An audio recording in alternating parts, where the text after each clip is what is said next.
তবে কি জানেন, মাংস খাওয়ার সময় কিছু বিষয় খেয়াল না রেখে খেলে তা হতে পারে আপনার জন্য বিপজ্জনক। মাংসে অতিরিক্ত চর্বি হৃদরোগ ও উচ্চ কোলেস্টেরলের কারণ হতে পারে। তাই গরু, খাসি বা মুরগির মাংস থেকে দৃশ্যমান চর্বি বাদ দিয়ে রান্না করুন।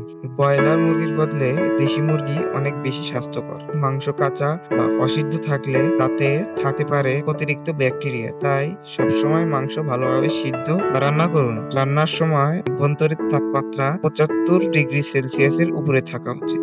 সালামি বা প্যাকেজ প্রক্রিয়াজাত মাংস থেকে সংরক্ষণ রাসায়নিক। এই ধরনের মাংস বেশি খেলে ক্যান্সারের ঝুঁকি বাড়ে। তাই এগুলো যতটা সম্ভব এড়িয়ে চলুন। মাংস খাওয়ার সময় শুধু মাংস নয়, সঙ্গে রাখুন সালাদ, ভাত, ডাল বা সবজি। এতে হজম সহজ হয় এবং শরীর পায় প্রয়োজনীয় ফাইবার। ভারসাম্যপূর্ণ খাবারই হলো সুস্থর চাবিকাঠি। মাংস হোক যতই সুস্বাদু, অতিরিক্ত খাওয়া ঠিক নয়। দিনে ৭৫ থেকে ১০০ গ্রাম মাংসই যথেষ্ট। অতিরিক্ত মাংস শরীরে কোলেস্টেরল বাড়ায় এবং কিডনির উপর চাপ ফেলে। মাংস খেতে ভালোবাসেন তা স্বাভাবিক, কিন্তু স্মার্ট খাওয়া মনের স্বাস্থ্যকে গুরুত্ব দেয়। আজকে ৫টি বিষয় মনে রাখলে আপনি উপভোগ করতে পারবেন সুস্বাদু ও নিরাপদ মাংস। সচেতন থাকুন, সুস্থ থাকুন।